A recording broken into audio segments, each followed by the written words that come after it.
Today we are joined by someone whose life story reads like a spy thriller.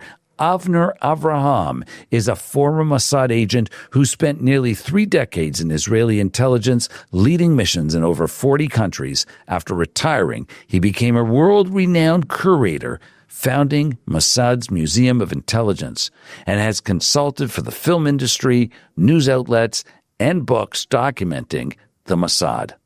He is an international speaker revealing the hidden world of espionage to educate and inspire. And today, in an exclusive with The Unfiltered View, Avner has agreed to come on this podcast and reveal what he can, explain how the Mossad works to the extent that he can, and talk about the recent and past operations. What you are about to hear is real and will give you rare insight into an organization that is feared, respected, admired, and ready to serve and defend. So never again are not just words, but the reality that the Jewish people live behind. I am Israel Ellis, and this is The Unfiltered View, a companion to the wake-up call. Please show your appreciation for this podcast by liking it, sharing it, and following me on IsraelEllis.com and on Substack. Today with us on The Unfiltered View is Avner Avraham. He is a former spy with Mossad. Be careful. Sometimes if I tell you, I have to kill you. So be careful. Right. Listen, you'll say as much as you can, okay? Okay. I like to start off my podcast, Avner, by first of all, thank you very much. I understand you could speak 47 different languages and you can kill a man with your pinky. No. Look, if you saw James Bond films, there is only one James Bond. Okay. And there is a Q. I was similar to the Q. I used to come with ideas. And then you have to build it, and then you have to travel and check that it works. So that's my role. I feel like I know you a little bit. We've had a few conversations. You're a funny guy. Yes. And you know what? I think you got to be a bit of a funny guy in the work that you're in, because in all your funniness, I know there's a lot of seriousness behind it. So why don't we start off with a brief bio about who you are and what you've done, and then we'll just start getting into things. I'm 60 years old, but my cover is to look young. Okay, oh yeah, you look... And I retired from the Mossad 10 years ago. You know, when you turn to 50 in the Mossad, it means that you are very old. You have to go home. I'm consulting spy films in Hollywood. Okay. And I also play cameo in these films. You can always find me in different places. Sure, I know. In the Eichmann, what was the Operation Finale? Operation Finale. Yeah. You have a cameo role in that film.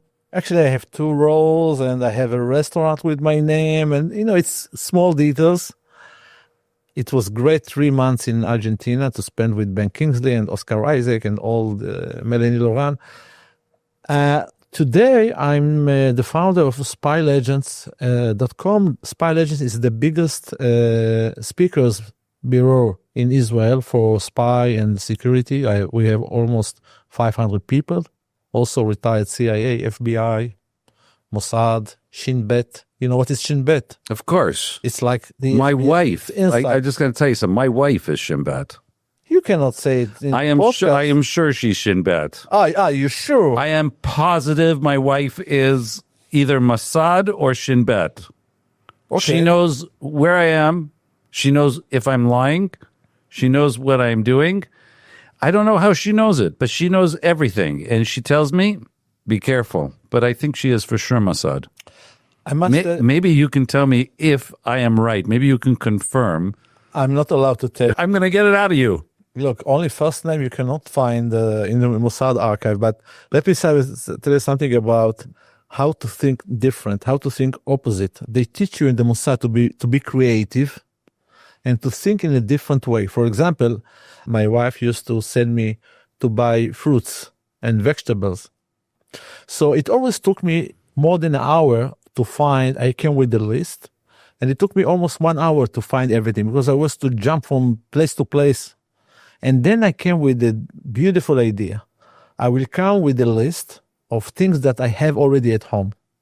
And then I buy everything, and I just make sure that we don't have it at home. So it took me 20 minutes. Laws of elimination. Yes.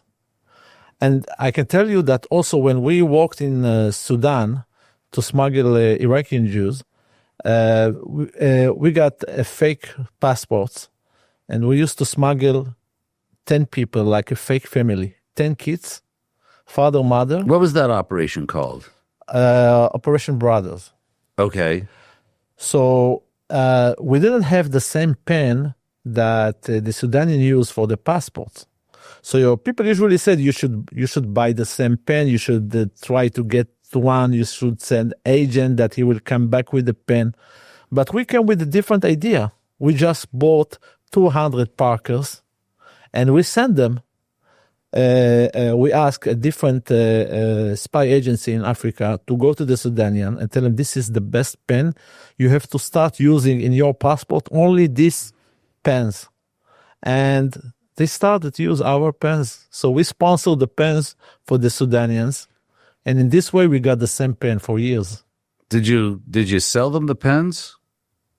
No, it was a gift for them. And they took the gift. But we usually, as of course you remember the Operation Green Beeper, they paid for Had to pay. one, yes, They paid for the pagers. for everything. They paid for all Brilliant. 5,000. Right. But in Mossad, when we were in Sudan, it's very difficult to enter to Sudan. If you, even me as a dark skin, I look like someone from Sweden. Right. So the idea was to build a hotel, a real hotel, a diving center. Right. Isn't there a movie about this? There is a movie. I think it's called the Red Sea Diving Resort. Yeah, right. So the problem was that we didn't have any guests. So they decided to send a retired Mossad agent as a guest. So think about the hotel, all the hotel guests, and all the leadership, all the management Mossad agents. Only the people that cook and clean the hotel were from Sudan. And it was a cover between the groups that came to the hotel to bring our brothers, the Ethiopian Jews, and to smuggle them to Israel. How long does it take to plan a Mossad operation? So the idea is that you take small part of creative ideas from different operations. And the good example is Waze. You use Waze in Canada? Yeah, in Canada, we have Waze, yes. So if you think about Waze, we used to have something similar, but the difference is that in the Waze, your car also send information. For example, when you drive very slowly, you send this information to the main computer, so they know immediately that there is a traffic there. Okay. You use maps. You use each one of the car can transmit and it can receive information. Okay. So the idea is to take things from different success operation and use them in the future. For example, if you want to sell these pages, you need a fake company.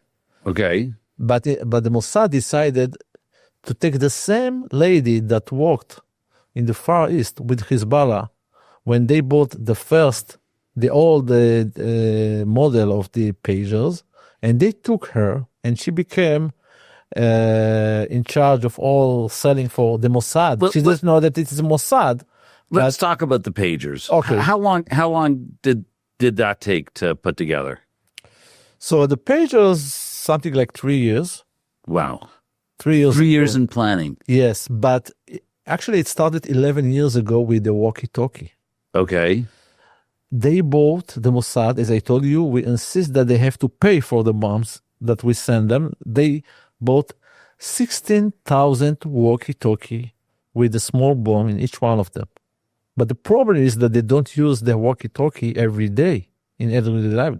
Only when they start a war, when they declare a war, all of them change for uniform.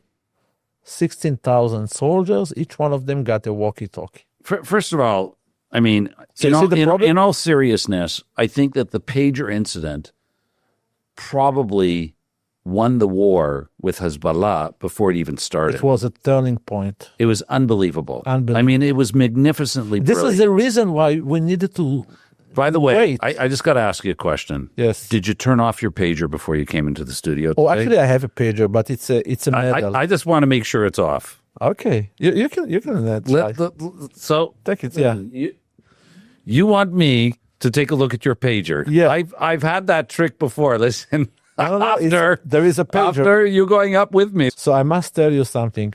When the Mossad designed this pager, it can hurt only you, your eyes and your fingers. That's all. Right. Okay, so Right. can you But continue a your lot life? of guys put it like over here, no? Yes. If they didn't answer for 7 seconds, Uh-huh. they got a big hole in the side. It's a big problem. Yeah. Some of those guys, they're not producing. But They're not producing future But terrorists. seriously, the idea was to make sure that people that not involved will be far from the Okay. the All right. bomb. Exclusive to the Unfiltered View today is the official. pager. Okay. The official pager that was sold to Hezbollah that blew them up real good. Yes. Yeah. And actually, Avner, you've gone ahead and you've created a monumentous piece over here, something Yes. to remember this operation by. And we're going to give you a bit of a plug because a retired Mossad agent has to make his money somewhere, right? Yeah. So okay. So what's the website called? Spymedals.com. Spymedals.com. Amongst other things that it sells is the pager. And it comes complete with an incendiary device. And we are asking you as a cautionary not to put it anywhere where you're going to have any issues with it. Be very careful with it. But we are going to press this button right now. You Okay. have to press 2 buttons in the same time. At the same. That was the idea. Okay. All right. Well, okay. Boom. Okay. Now, all right. This is very cool. This is very cool. And actually, I really like the fact that you've made this. I think that one was given to Trump, right? Yeah. Like a gold one. Yeah. Of course. It's got to be gold for Trump, right? Yes. Us meager common people, we just get the Yeah. we just get the metal kind. Yeah. Okay. So these are available on your website, Yes. spymedals.com. Yes. And what do these cost? I think it's around 150 USD. Yeah, around there. Okay. By the way, nice heavy weight. Great gift if you're Comes with looking a for one. brochure. It comes with a brochure Brochure with Hebrew. with Hebrew, English, and Arabic. No, Arabic, no. Yeah. People don't buy it in our country. I think in Arabic it says "fuck you." Yeah. Thank you for shopping. All right. Well, anyways, very cool. Thank you very much. And, it's actually important because Avner is involved in a lot of other work out there that he can't talk about, and he helps people. And, these things are important. We're going to put it right over here, far from me. All right, far from me. We'll So give it. I'm going to give it to somebody else that I don't I like. must tell you something about the walkie-talkie. So Yeah. 10 years ago, we found out that they don't carry the walkie-talkie with the bomb. So we need to find a different way. So the different way is to take the pagers, because the pagers, you take it with you every day. Sure. Okay. How were they certain that it wasn't going to blow up? Because these things they sold these pagers, and they probably had them for months, right? Like they probably were working for. They both. And actually, sorry, little background with the pagers, right? Because I believe Nasrallah, right, vetoed the use of cell phones because of the problem with cell phones. And so Mossad created the problem with cell phones Exactly. so that they would force them to get the pagers. They published information from phone calls that they made phone calls using mobiles. Okay. So we published this information, and they found out that it's very dangerous to use. So they decided that they will not use. And then they came with the idea to take the pagers. But the the idea is that, first of all, the pager cannot transmit information. Okay, it only can. It's very Receive. only receive. Right. So that's why they thought that we cannot locate them. Okay, and we needed 2 months after the October 7, October 7, yeah. Yes. 2 months after they bought the first 500 pages. So we need to wait until they will buy the whole 5,000 of them. Okay. And we needed to wait until September last year. So it's almost a year after the war. This is the reason why we didn't start any kind of a war. But was in the there north. was there a concern that the pager could like just go off? So we found out that the Iranian going to send someone with a special machine to check these pagers, and unfortunately he got accident, and we lost him and the machine. And it was, I think, 1 or 2 days before. Okay. And they decided to press the button. It was a turning point. Unbelievable. Listen, I got to tell you something. It was pretty funny. And it was like a really confidence booster because when the Mossad does stuff like this, of course, it gives everyone around the world confidence and feel better. We feel better. But I just remember like images of people in supermarkets and the fact that it was designed in such a way that it would only blow that person up or that it would only affect that person. I think that was the turning point because I think it lost their confidence. I think they thought the war is done. They didn't know what the hell hit them. I mean, just brilliant, just brilliant. Okay, Avner. We have to remember the people that clean the cars and works in the kitchen, they don't carry pages. Only the commanders. Right. This is the idea. So could you identify who had the pager, or was it one button and everyone goes up? Yeah, everyone goes up. Like it's just one button and then it like I'm just trying to understand. So someone pressed a button here in Tel Aviv. Yeah. Okay, so I pressed the button. And he sent a group message. Oh, and so as soon as they answered the message, they got 7 seconds to answer by pressing in the same time 2 buttons. Okay. And look very closely to read the encrypted message. So they could lose eyes and fingers. Uh-huh. But if they didn't... if they were lazy... And they didn't... And then what would happen after 7 seconds? It bombed. It would detonate anyways. No, yeah. It okay. bombed. Did we have 100% accuracy on detonation? Did all 5,000 go off? Or were you able to monitor each pager which one went off? So you don't know which one went off, and we have no idea. Hezbollah, of course, they always try to hide the numbers. Right. But I can tell you for sure it was substantial. No one thought about it. You know what? I think it says the whole idea. It says something very clearly. We're going to come for you. It says that message. You mess with us. You threaten us. I don't care where you are.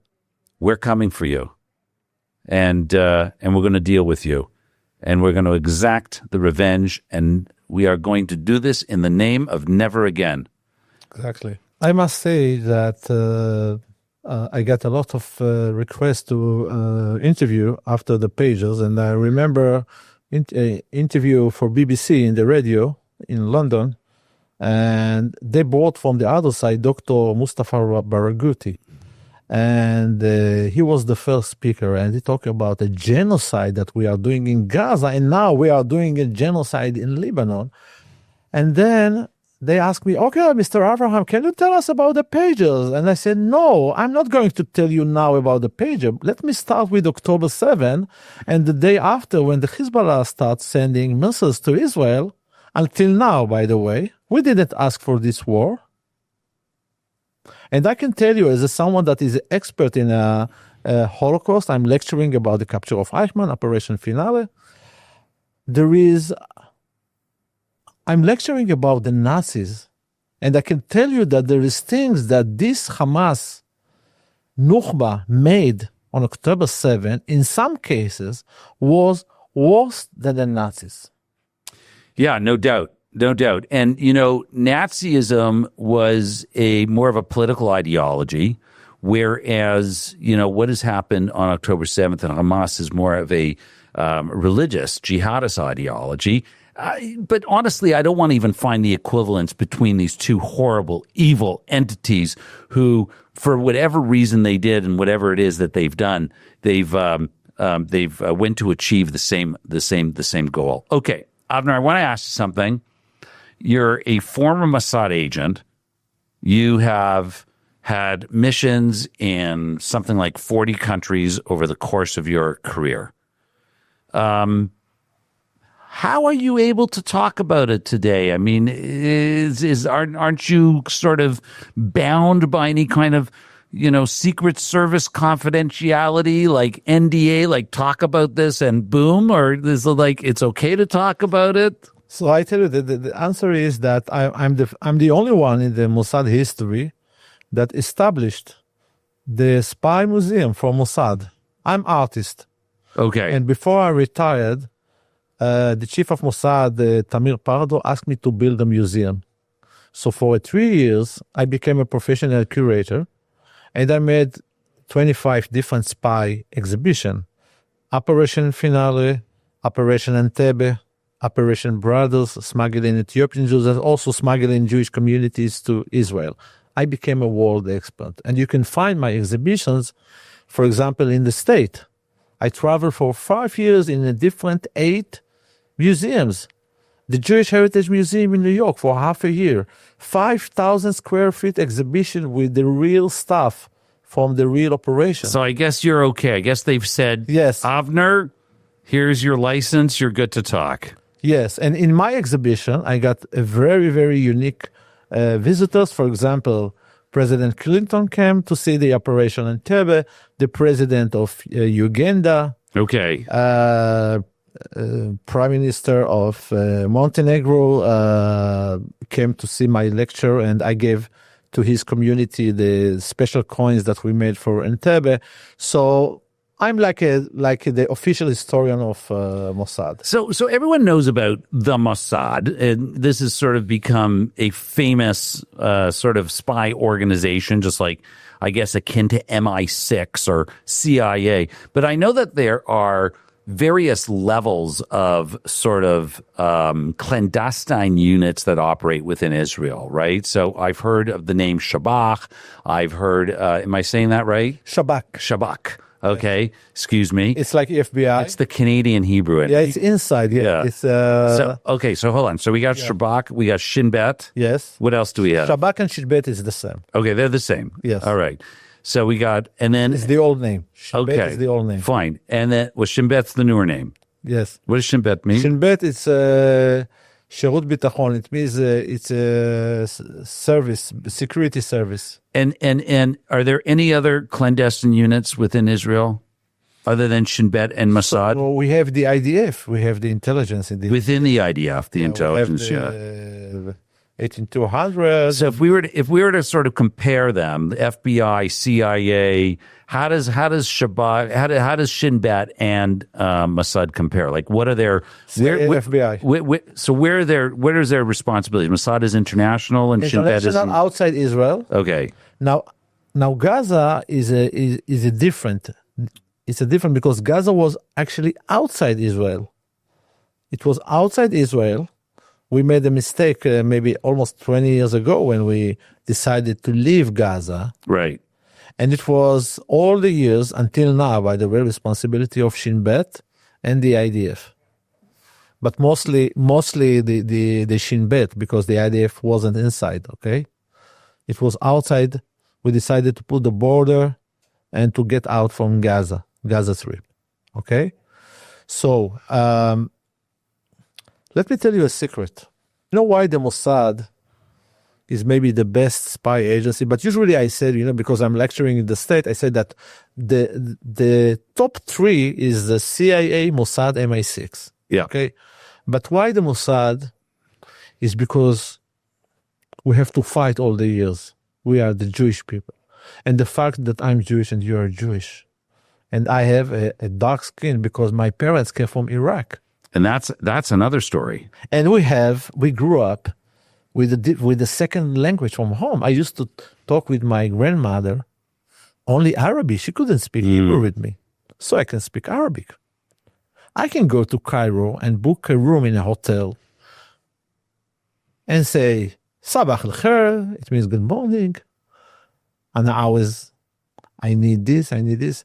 So the idea is that when you, for example, send 11 agents to capture Eichmann, and they came, most of them, from Europe, from East Europe, from Romania, from Berlin, from different places. You need to adapt the fake identity to the language. So, for example, if someone grew up in Austria and can speak German, you give him a German fake passport. But when he flies from Tel Aviv, he needs to fly to Paris because in Paris they cannot read the German passport. And then he needs to fly by himself. He needs to go to a small hotel, not fancy hotel, and wait for the orders. And all the 11 agents coming from different places, different airlines, different time. But when we shot the scene in Argentina, you see 11 agents coming with 2 cars. They all came together, and you see all the suitcases with Air France tag, all of them stickers, Air France, Air France. I told Chris Weiss, the director, it doesn't make sense that all of them came together the same time, the same airline. And he told me, Avner, it's a small details. Come on, Avner, it's a small details. It's all about small details. And he said, but it's too late. I say, it's not too late. Let's go to eBay because there's crazy people that collect this kind of stickers and suitcase tags for years. They collect them and try to also to sell them in eBay. So you just have to find in eBay and just print out the labels. So in the film, when you see again the film, when you watch the film, you will see that there is a different airlines. And remember this story. Okay. And how about Mossad and Shin Bet? Are they working hand in hand with the IDF? Is everyone communicating with each other? Okay, so first of all, we are doing the same thing, so that's why we don't work together in the same place. But the Shin Bet is responsible also for the security all over the world. Embassies, look what happened in the massacre of 72. They didn't have any security. So after the terror attack on when we lost 11 Israelis in the Olympic Games in Munich, they became responsible for all the delegations. So they're responsible for delegation and for security. So Israel's seeing the intelligence. They're in other countries. They're looking at the threat from other countries on a regular basis. Yes. They're probably pretty busy in Canada right now. I'm not sure. I hope so. I really hope so. Because, we've got the Muslim Brotherhood that's decided to make Canada their base, I think. Yeah, but we don't... I tell you frankly, I don't think that we work we don't work in Canada and the state. We don't work there. We have just intelligence connections. Yeah, it's true. Okay, it's true. We you know what happened with Pollard in the state? It wasn't Mossad. Is there cooperation between international? There's got to be cooperation with international organizations. I can tell you that Abraham Accords, all the peace agreements that, for example, let's take the Jordanians. Okay, King Hussein came undercover to Israel, to the Mossad headquarters to meet us. You've got years within Mossad. You work 28 years.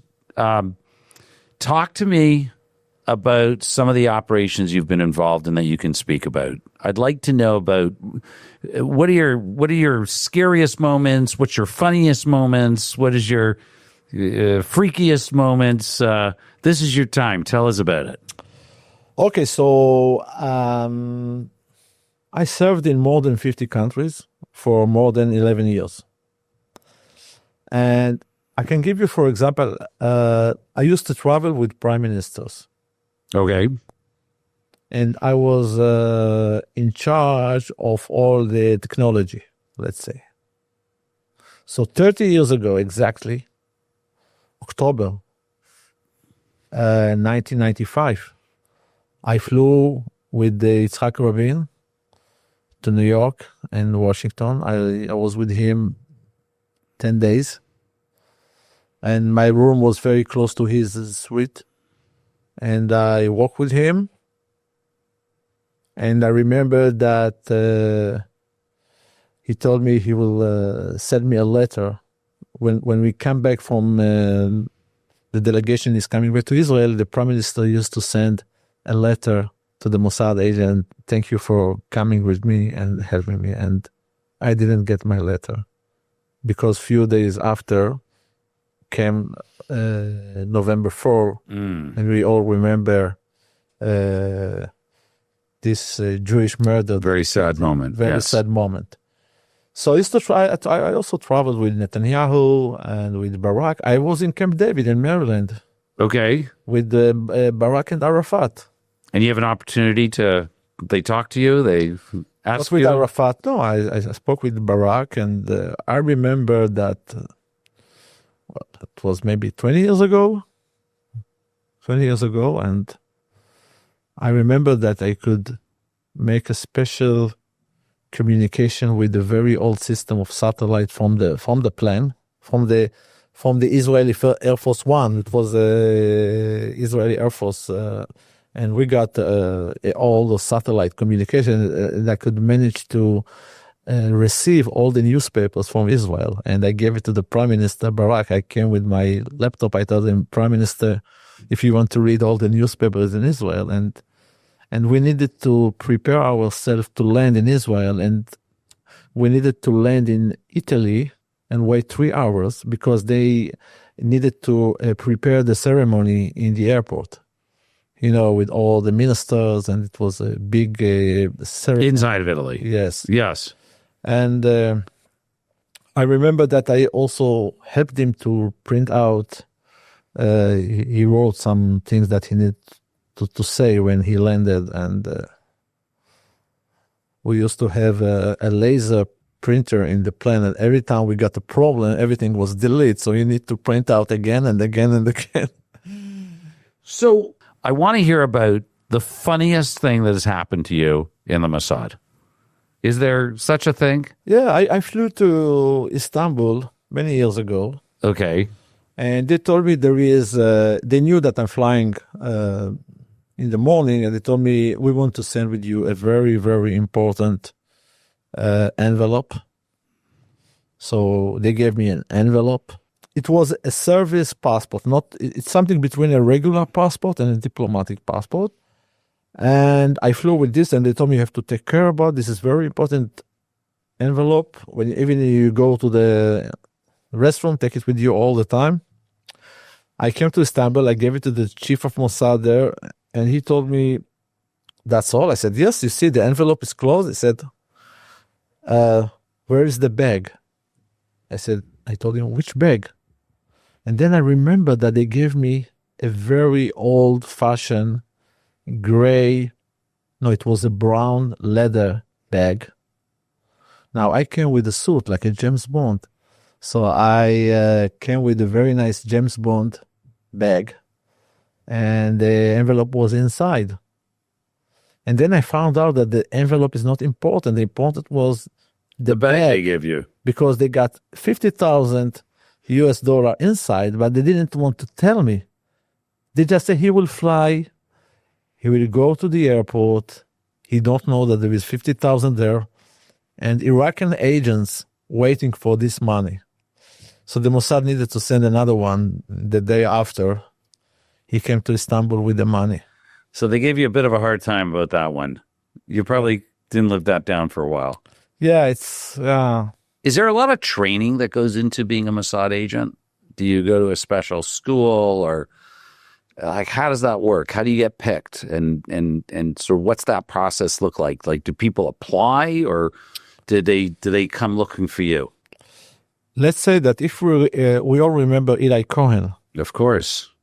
the most famous, most important Mossad agent ever, that he served in Damascus in Syria.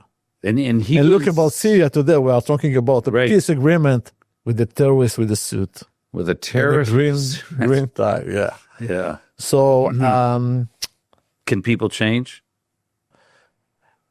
People can decide, if, especially the Muslims, that now we're going to make a pause and wait. But you think this is part of their deception? I think that he really tried to build again the country, okay? Because it took many years for him to move Assad from Damascus. And and he got a lot of problems because he got the Druze and the Kurds and many. You think he left ISIS behind? You think he's become a diplomat now? You think he's no longer a lover of death? I'm not sure. Okay. But I mean, he seems to be doing it right. I tell you frankly, we got a very, very quiet border between Syria and right now we do. Now we are not looking for wars. Okay. I served in Lebanon. It's a beautiful country. It was like what they call the Riviera of the Middle East. Exactly. That's right. I served in Junia. We got headquarters, Mossad headquarters was in Junia. It's 15 kilometers north of Beirut. It was like a Paris. It would be wonderful one day if we could have the Orient Express running into Israel once again. I will do with you the second podcast. We will do it in Beirut. And then we will fly with our families to Damascus for a weekend. And we'll play golf in Gaza. Actually, Gaza gonna be just a parking area. It's just for tracks and for recycled things. Not. We're gonna make that. That's it. Yeah. But you think one day that we'll be able to go to Beirut and go to Damascus, and that'll all be open? You know, there is a strong connection to your book, The Wake Up. You know that it could be worse. Think about the Iranians sending 1,000 ballistic missiles, and in the same time, the Hezbollah forces occupy the north of Israel. In the same day. I believe that there were miracles. Yes, they had a tragedy, but I believe it was a wake-up call. There was several miracles that happened because anything, I mean, it boggles my mind that they didn't coordinate the attack better, or that there was this. You know why? It was very weird. You know why? Because it's their egos and their stupidity. Okay. And you know what? We have the God. Okay. Yeah, we are Jewish. We've God on our side. Yes. Okay. I agree with you, by the way. And I think that there's always miracles that are happening. And I find it interesting because it is a question, right? Why didn't Hezbollah attack at the same time that they didn't Hamas? know. I believe that Sinwar didn't want to share this information with people outside Gaza. Because the whole idea was the surprise. Right. And you have to remember, there is a big difference when you talk about victory for Israel, for Canada, for the US, and for the Arab worlds. For them, the fact that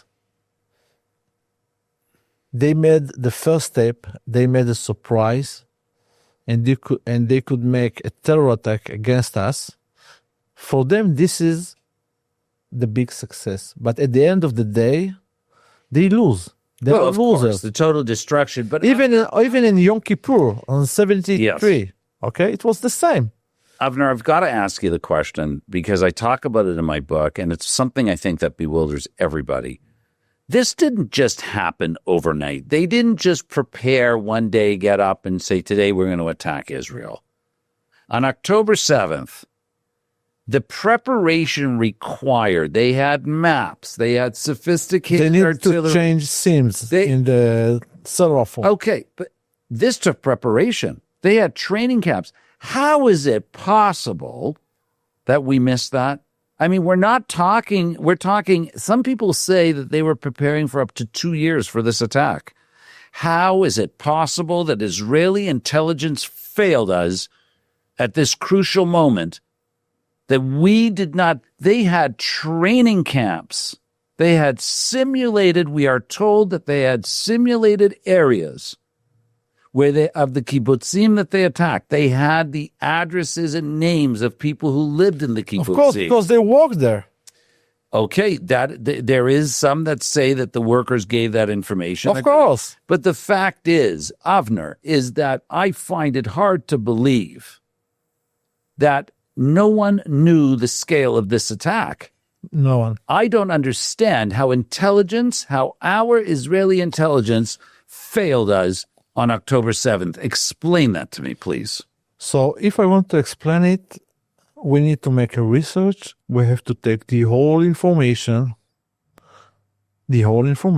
interview people, all the telegrams, all the details, all the communication networks, put together everything and check what happened. So I cannot come with the bottom line.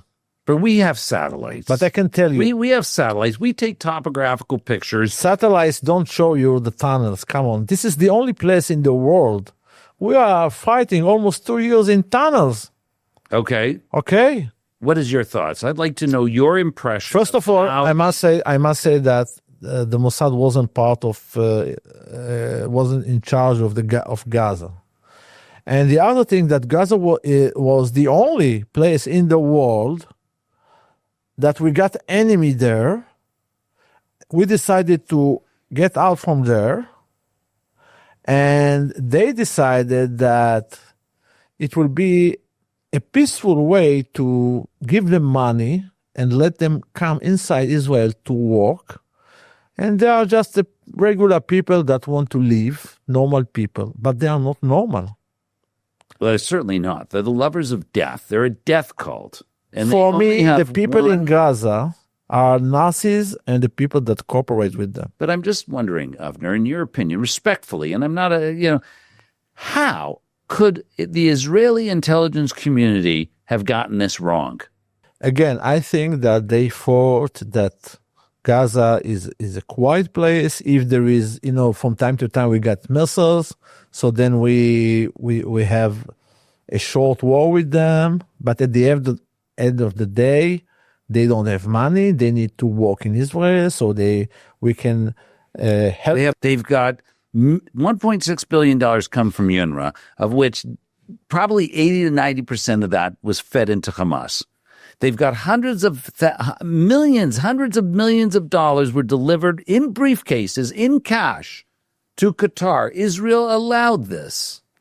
They also got the tunnels. They got the tunnels. But I got to say, Avner, 5,000 militants had to train, had to arm themselves, had to held each of them walk with bags into Israel for at least 5 to 6 days worth of rations. Not unsophisticated equipment. They had drones take out all of the camera and all the automated turrets along the 40-kilometer border. I mean, you are talking about a highly sophisticated, intelligent operation that totally took us by surprise. And I cannot help but ask how. In fact, that's why my book is about. My book is about the observations I make. But one of the observations I make is a failure in Israeli intelligence. And I'm just curious, Avner, in your opinion, you're a retired Mossad agent. Can you tell me, I'm not looking to attack somebody, but I want to know, what happened? How did we fail here? I don't have a smart answer for you, but I can tell you that on 72, what we call Yom Kippur War, the chief of Mossad, Zamir, flew to London and he met Mossad agent, Egyptian Mossad agent, and he gave him the information that the war is going to start on Saturday. And we came with this information. And the chief of the intelligence in the IDF is the one that's responsible of taking the whole intelligence information and decide if there is a war or not. Not the Mossad. The Mossad is just its organization. So the buck stops there. Yes. That's where the buck stops. And that's what kind of happened on October 7th. Yeah, maybe because they are in charge. They are collecting all the information. And we know that these young soldiers, women soldiers, yes, they saw everything. And they reported how they were so smart. They said, look, they could see, they could connect all the dots together, and they came, and the commanders told them, oh, stop this bullshit. This was a female intelligence unit, and they had the information, and they tried to bring it to someone's attention.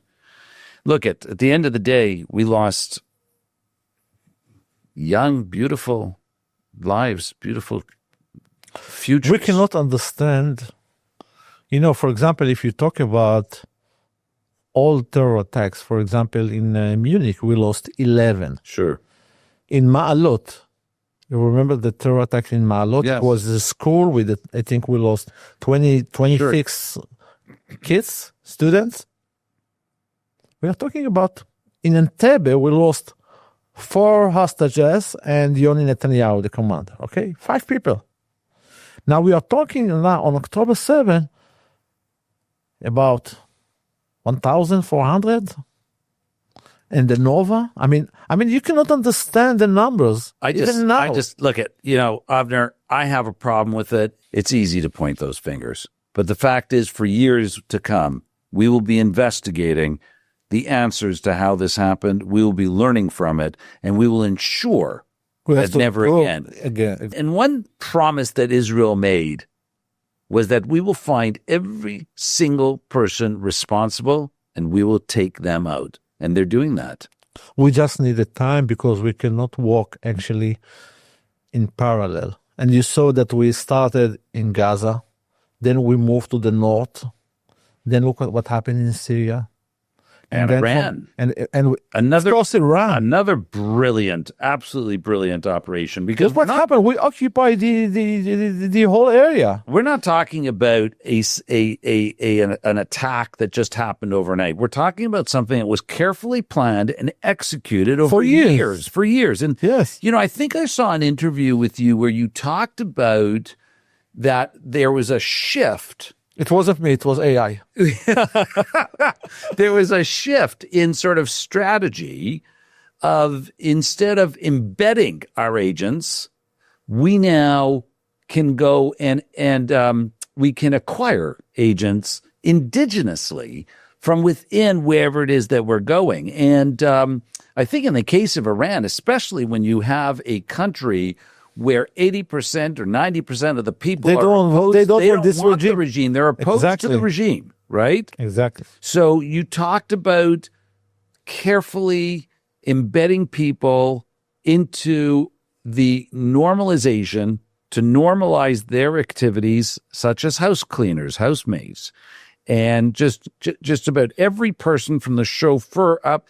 And they were able to do that in Iran. They must have been able to do that in order to pinpoint, and they knew exactly where the scientists were or what their daily routine was. Exactly. You know the movie or the TV show Tehran? Have you seen it? Tehran, yes. Yeah. Were you involved with this at all? Well, no, but I can tell you about mistakes when they showed the same scene with the 4 different plans. Okay.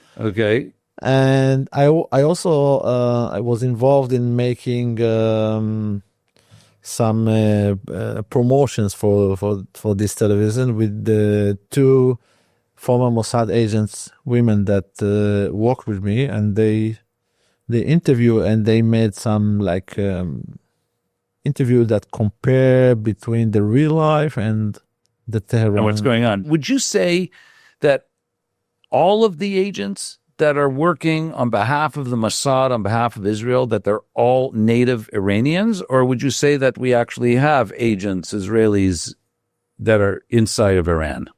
I think that after we lost Eli Cohen in Damascus, you don't have to send Jews to spy missions in our countries, but in some cases we do it. But sometimes you have to remember, during the 50s, we needed to deal with the Nazis scientists that after the war came to Cairo and helped the military industry to build missiles against Israel. Now, you can wait until this scientist, Nazis, will come to Munich and then you can kill him in the street. And we made it. But you can also make some spy pictures of his wife and kids and send the picture to his wife and tell her, we know about your kids, we know about the school, we know your routine. Please call your husband and tell him to come immediately home. So sometimes you don't need to you got to be smart. You got to handle it smart. Yes, you have to. So look at, again, Iran being a brilliant operation and also a moral operation, if you think about it, because of the precision to avoid collateral damage, the type of precision right into the bedroom of people being able to, and the simultaneous strikes too, but that everything happened simultaneously as well. I mean, the timing of everything. I got a question for you, Avner. Do you feel we finished the job? We will never finish the job because we always have new enemies. Why didn't we take Khomeini out?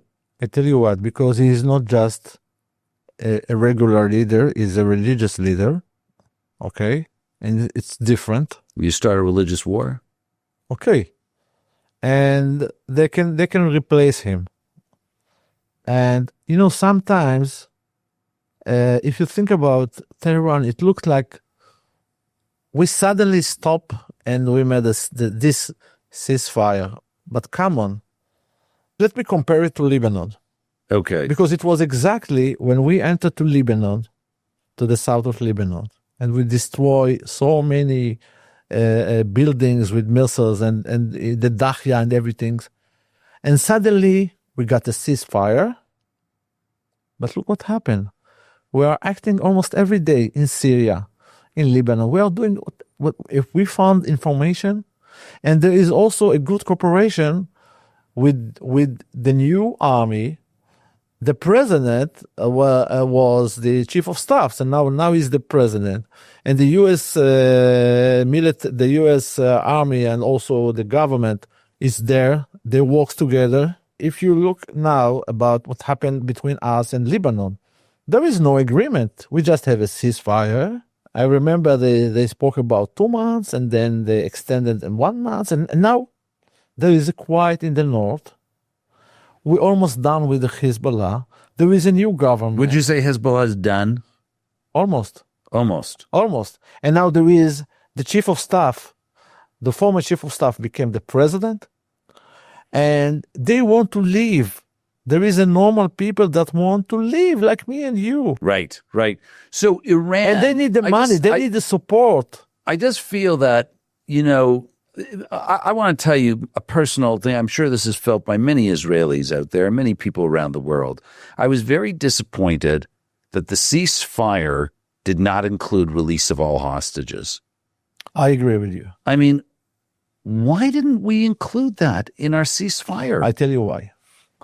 Because Trump got a mission to close all the war situations all over the places, and he want to move forward with the Abraham Accords, and he want to include new countries, talking about Lebanon, Syria, peace agreement between the... So you think it's all Trump?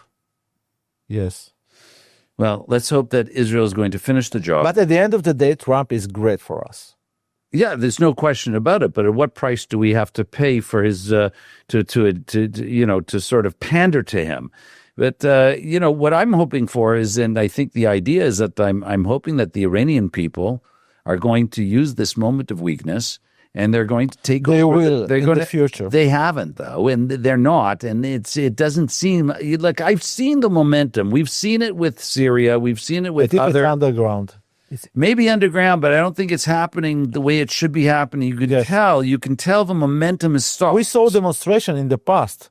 Yeah, but the momentum has failed. And I think, again, Israel did a brilliant job.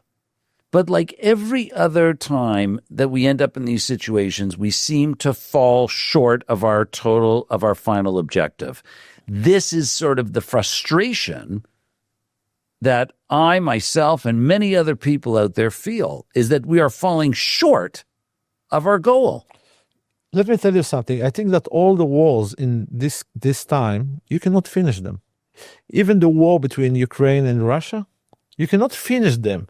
You can go to ceasefire. I mean, Why is that? Because you cannot ask any side to say, I would like to... Nazi Germany? It was 45. Japan? 45? I'm talking about these days.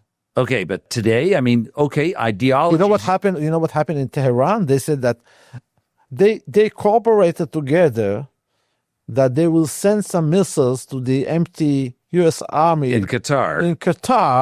and then the Iranian published that after we attack, they ask for a ceasefire. Right. Come on. Right. Well, listen, it's. I think it's unfortunate that we didn't use the leverage of a ceasefire to free our hostages, and I think that a real disappointment. A real disappointment that we have the leverage and we have the opportunity. And I hope that I hope that by the time this airs that our hostages have been freed, but if they haven't, I hope that someone is listening to this. We must use the leverage to free our hostages. I'm going to ask you, Avner, in your opinion, why haven't we been able to free our hostages? We know where they are. What's happening? At the beginning, we were talking about more than 250 hostages. And I knew immediately that they cannot and they are not going to put together all of them in the same place. I knew that they will share them between families, different areas, different tunnels, sometimes different organizations, okay, very small organizations that also took some hostages, like the Bibas. And I remember that the first deal that we made with them, and they released almost half of the hostages, and people told me, wow, and I told them, look, for the Hamas, 50 hostages is better than 250 hostages. Okay? Right. Because they don't want to hold kids and the Holocaust survivors. I mean, the idea is that we made a huge mistake. You know, the Hamas got a nuclear bomb, but it's not a nuclear bomb. It's the fact that we are so stupid that we pay 1,027 terrorists, including Sinwar, for one Israeli soldier. Okay? And I think that one of the reasons that they decided to take so many hostages was, if we take this crazy Israelis will pay forever, for decades. They will pay for these hostages. So that's why they are trying. Even now, they have 20 hostages alive, and they want a deal, but the deal is only about half of it. It's only about 10 of them. Crazy. It's crazy. It should be, the deal should be, there is no deal. First of all, I hate the idea that we're making deals. Yes. We're negotiating, we're commoditizing life, and we're negotiating with the lives of Jewish people here, of our hostages that are being held over our heads. It is the most disgusting and despicable indecency of anything that this world has come to. But let me tell you something about this. Golda Meir, she was the prime minister on 72, Munich. Yes. And she said, I'm not going to negotiate with a terrorist. And look what happened. We lost all of them. Now, on 76, Entebbe, Prime Minister Rabin asked the chief of staff to plan operation. And only on Wednesday, 2 days before the operation, or 3 days before the operation, he came and he said, yes, we can do it. Because Yitzhak Rabin decided that he will negotiate. And look what happened. They got 105 hostages, and they asked for releasing of 56 freedom fighters, we call them terrorists, right? 56 terrorists, and $5-6 million. That's all.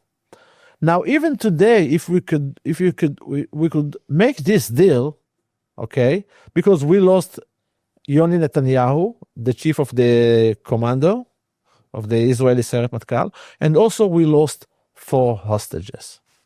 Now think about the price. Releasing 56 prisoners, terrorists. And it was better than doing this operation because it was very, very close to failure. Is the Mossad consulted on all these plans? Does the IDF consult with the Mossad? The operation in Tebe, they couldn't make this operation without the Mossad, because the Mossad brought the information from inside. And they couldn't make this less than a minute. They occupied the whole area in less than a minute because the Mossad brought all the update information. For example, day after the hijack plane landed in Entebbe, they made a separation between Israelis and non-Israelis by the passports. And the day after, they released all of them. Most of the hostages released. And they decided to keep only the Israelis and some Jewish people because they saw the kippah. If we are talking about dealing to negotiate with the terrorists, I think that today we are dealing with these terrorists, but we have to remember that we cannot release 1,000 terrorists for one soldier. I think that we made a huge mistake, and we needed to wait. Just wait another year, 2 years, and make a deal with. It's really tough. It's really a hard thing for us to deal with, and it's hard to even imagine to have your child or your partner. If you look from your point of view, yeah, if it's your child, yeah, or it's horrible. If you are a prime minister and you need to think about, of course, you want to think about the macro level view, but look how many soldiers we lost. Just the fact is, I know, but the fact is that we are giving terrorists a seat at the table. I want to ask you something. You think Hollywood is sort of a precursor to some of these things? I can tell you that we used to watch James Bond films and take ideas for Mossad operations. Okay. So you talked about creativity. You talked about script writer. I mean, these are script writers who are dreaming up ideas. I tell you, if the Waze, when you drive and you use the Waze, and the Waze can collect information about your speed, when you stop, about traffic, I think that the Tesla and also all the electric cars collecting information, keeping this information. Maybe someone can hack into that. Maybe when you come from time to time for service, they just download all this information. Okay? I don't think any of this. I think that the Chinese do it. I don't think any of this. Oh, for sure, the Chinese do everything. I think that the world's in a bit of a dangerous predicament because we rely so heavily on technology, on the internet, and not only that, most of that technology is driving our cars and collecting information, and we have apps that are running through the cars.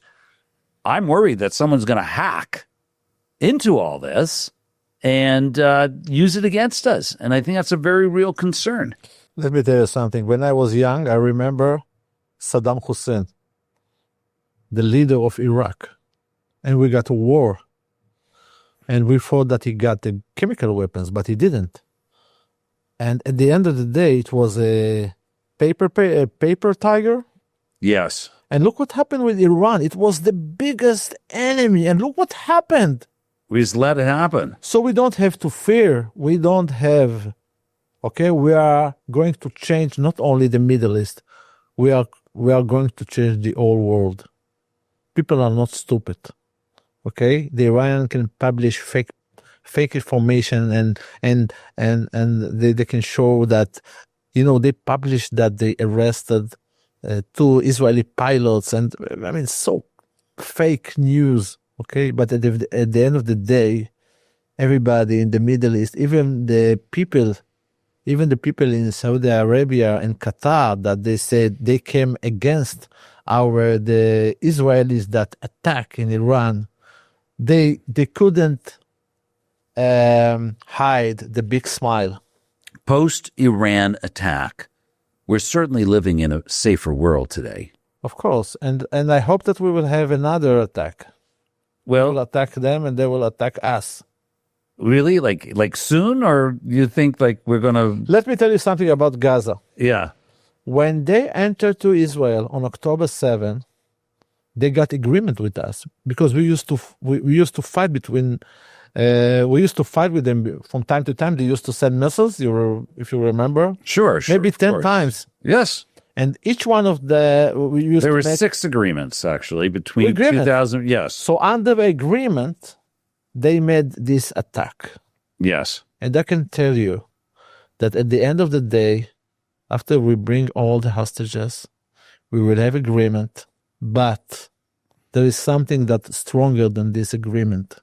When Gaza will forever pay for this terror attack. What do you see as the future for Gaza? No future.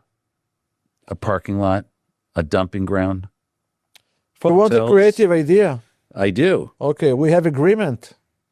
Suddenly they send some missiles. Our people send missiles from inside. And then we said, oh, there is a missile from Gaza. So now we can answer them. So you think that's also something that's possible? Everything is possible. We are going to erase Gaza. We have to take the people there and send them to Libya. And what happens with the land itself? Forever a monument to destruction? First of all, we have all the tunnels. We need to clean the area. And we can build a big port that you can make a lot of business with the Abraham Accords. And let's hope we get there. I got a question for you. I want your opinion on something because it bothers me. It really, really pisses me off. How can the Houthis continue to send interballistic missiles into Israel? How do they have the capability to do this after a ceasefire with Iran? I think that's a total I think that is a contravention of that ceasefire agreement. How is it that these desert rats have the ability to send these sophisticated missiles into Israel and they're still doing it? Okay, so first I want to tell you that when we made the second deal, some of the terrorists refused to get out from our jail and go to Gaza. They said, we prefer to stay in your jail. Okay, so think about these Houthis. I tell you something, everything, all the missiles that they got, the knowledge, everything came from Iran, sponsored by Iran. Of course, we know that. But we have to remember. And they're a direct proxy. But we have to remember that at the end of the day, they can send only 4 or 5 missiles in a week. But why can't we take them out? Why can't we take their capabilities completely out? They hit. I tell you what. Houthis hit Ben Gurion. It was a surprise. Okay. Only once. Okay. Only need to hit it once to shut everything down. I tell you frankly, if there is a missile from Gaza, from Yemen, most of the people staying in the bed, they said, oh, it's from the Houthis, from the stupid Houthis. But it only takes once. It only takes one missile. It was a surprise. I tell you something. It was a surprise. No one thought about missiles from Yemen. It's not a big problem, okay? Think about it. I think they're further away than Iran. Yeah, I mean, yes. I think the distance of Yemen to Israel, still, I think Iran is 995 kilometers away. I think these guys are well over 1,000 kilometers. But at the end of the day, it's not a big issue, and we can handle it. And I can also tell you that we didn't have enough information about, but now we are collecting more and more information because the Houthis actually occupied Yemen. And there is a normal people in Yemen that don't want them. I think that we have to attack everything that's related to the Houthis' everyday life, like food, water. I think that their supply chain. We got to blow up their supply chain. Also, so peace in the Middle East. What do you think? Possible? Impossible? Never happen? Is are we in a sort of detente right now? Are we going to get a break for a while? First of all, peace in the Middle East is not a warm peace. It's a cold peace. Look if you compare it to Egypt, for example, okay? It's not a warm peace, but still it's a peace for years. And this is, I think now we are in the best situation for peace in the Middle East. Lebanon, Syria, Saudi Arabia. I think that many countries were against Israel only because of the Palestinians. We don't share a bad, how you say, bad blood?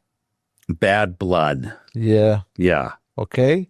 We have it with the Palestinians, but we don't have it with people that grew up in Qatar. Sure. Okay. But these guys are by proxy. They're sending all the money here. But they needed to, all the years, they supported the Palestinians. Okay, they made this mistake.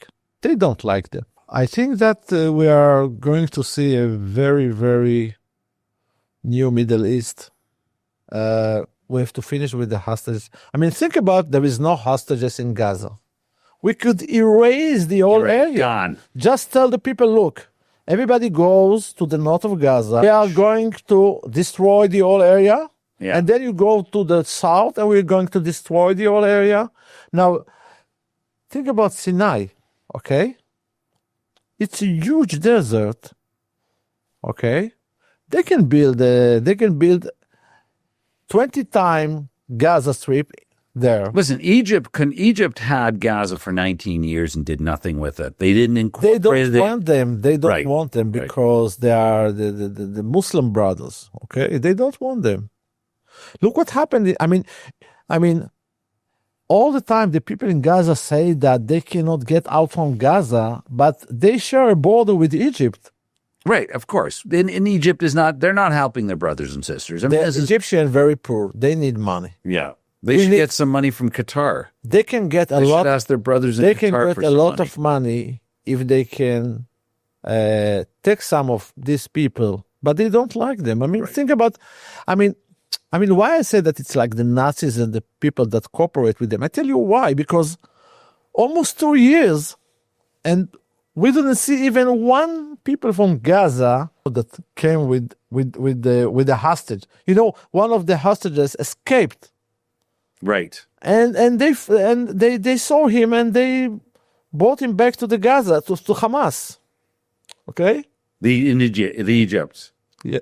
No. In Gaza Strip. In Gaza, He right. escaped from the tunnel, Right. and after 2 days they found him, the regular citizen there, Right. and they brought him back to the Hamas terrorists. Look, it's a big problem. This is not just a military situation. This is the citizenry of Gaza is just as complicit in this. This is a very unique situation in this respect, where they have, and similar, in fact, to what happened in Nazi Germany, where you had many of the Polish and Germans who were helping out the Nazis, Especially to root out the Ukraine. Jews.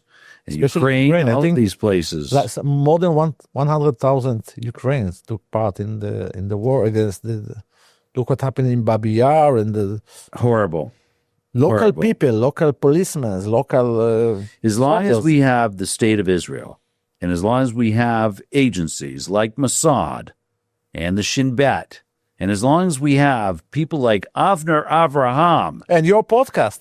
and my podcast and the unfiltered view that brings out the truth and sets aside the noise, and as long as we have these things, we have a chance for peace in the Middle East. We have always the Jews will be protected. Am Yisrael El Chai. I'm Israel Chai, of course. What's your message, Avram? We're gonna wrap up over here, and I'd like to know: do you have a profound message for us from the Mossad, from Avner Avraham? And we'll talk about, really in a quick second, sort of just make sure everyone's got your information. But do you have a message for the world, for Yes. the world leaders, for the people? Yes. Avner Avraham, what is your message? Plan your work and then walk your plan. Okay, now you said that with an Israeli accent. Okay, first of all, how would you say that in Hebrew? No, you cannot say it in Hebrew because okay. walk the plan and plan the walk. Okay, so plan the walk, Yeah. as in walk. Okay, No, plan the walk. the walk, Walk, no walk. Walk. Walking. walking, Walk. WORK. the work. Yeah. Okay, can Do we it say again. Do it again. No. I'm going to teach Plan the work. work. Work. Okay, plan the work. You walk and then walk the plan. Okay, in other words, be strategic and then execute the strategy Yes. and be patient. Yes. And this would be the mantra of Mossad. Be patient. For years. That's right. And everyone who's an enemy of Israel, Be creative. and be creative. Different. We don't have any limit. I mean, if you want to build hotel, build hotel. And this is a warning. This is a warning, Avner.